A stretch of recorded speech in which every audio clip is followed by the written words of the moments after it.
मैं दिल्ली के बेटे, दिल्ली के इतिहास में सबसे लोकप्रिय मुख्यमंत्री अरविंद केजरीवाल जी, आम आदमी पार्टी के नेता, मेरे बड़े भाई और राजनीतिक गुरु अरविंद केजरीवाल जी का धन्यवाद करना चाहती हूँ कि उन्होंने मुझ पर भरोसा किया और मुझे इतनी बड़ी जिम्मेदारी सौंपी, दिल्ली के लोगों की देखरेख की जिम्मेदारी सौंपी।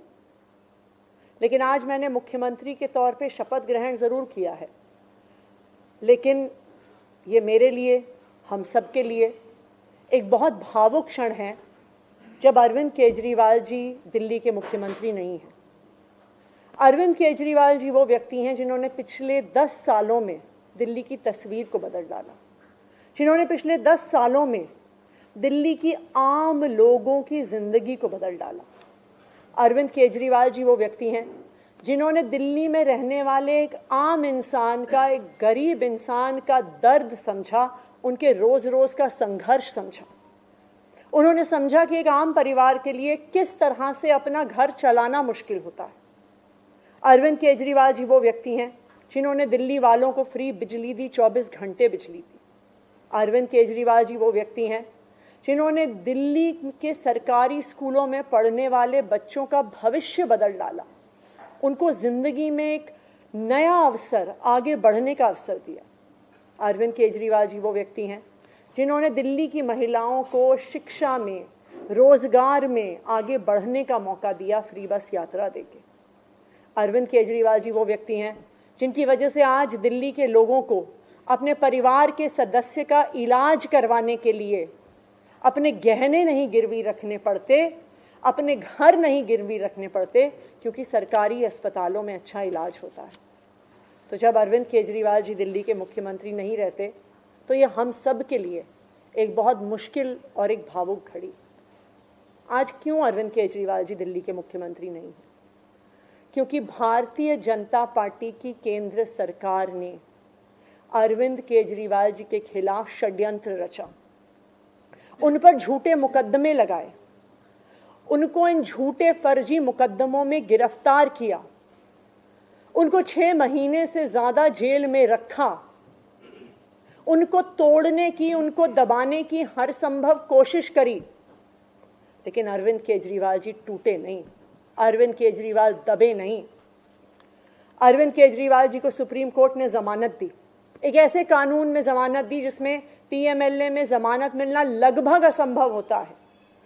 और सुप्रीम कोर्ट ने ना सिर्फ उन्हें बेल दी, बल्कि बेल देते हुए केंद्र सरकार के मुंह पे तमाचा मारा और कहा कि अरविंद केजरीवाल जी की गिरफ्तारी एक दुर्भावना के तहत हुई थी।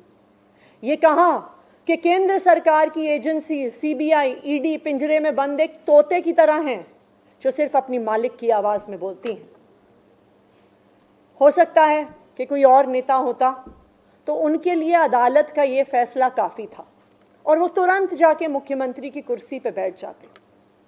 लेकिन अरविंद केजरीवाल जी ने इस देश की राजनीति में एक ईमानदारी और नैतिकता की मिसाल कायम करते हुए मुख्यमंत्री की कुर्सी से इस्तीफा दे दिया। उन्होंने कहा कि मेरे लिए सिर्फ अदालत का फैसला काफी नहीं है, मैं जनता की अदालत में जाऊंगा और जब तक दिल्ली की जनता मुझे नहीं कहती कि मैं ईमानदार हूं, तब तक मैं मुख्यमंत्री की कुर्सी पर नहीं बैठूंगा। मुझे नहीं लगता कि इस देश के इतिहास में या शायद इस दुनिया के इतिहास में ऐसा कोई नेता रहा होगा, ऐसी ईमानदारी और नैतिकता की मिसाल रही होगी जो आज अरविंद केजरीवाल ने देश और दुनिया के सामने रखी है।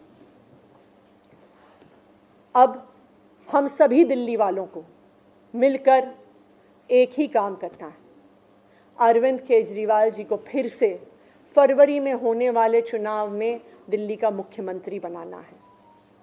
अगर दिल्ली के लोग अरविंद केजरीवाल जी को दिल्ली का मुख्यमंत्री नहीं बनाते तो जो फ्री बिजली आज दिल्ली वालों को मिल रही है, भारतीय जनता पार्टी अपना षड्यंत्र रच के उसको खत्म कर देगी।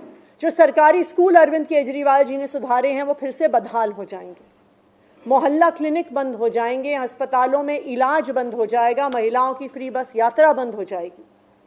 तो 2 करोड़ दिल्ली वालों को मिलकर फिर से अरविंद केजरीवाल जी को दिल्ली का मुख्यमंत्री बनाना है।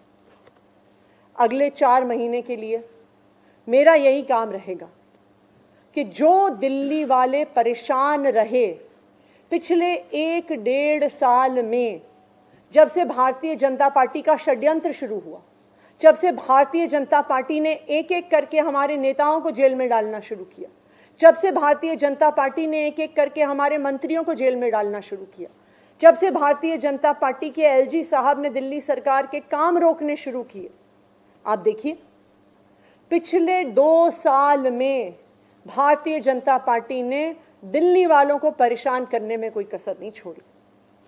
जब से अरविंद केजरीवाल जी जेल गए, दिल्ली वाले भी परेशान हुए।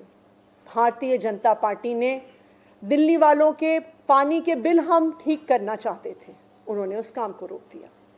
भारतीय जनता पार्टी ने जो सड़क के रिपेयर के काम है वो रोक दिए। भारतीय जनता पार्टी और उनके एलजी साहब ने अस्पताल में मिलने वाली दवाइयां रोक दी, अस्पताल में और मोहल्ला क्लिनिक में टेस्ट रोक दिए, दिल्ली से कूड़ा उठना रुक गया। लेकिन मैं आज आपको आश्वासन दे रही हूं कि अब अरविंद केजरीवाल जी जेल से बाहर आ गए हैं और उनके मार्गदर्शन में दिल्ली में कूड़ा भी उठेगा, सड़कें भी ठीक होंगी, पानी के बिल भी ठीक होंगे, दिल्ली में जो सीवर की समस्या है वो भी ठीक होगी, जो दवाइयां नहीं मिल रही हैं उसको भी हम ठीक करेंगे।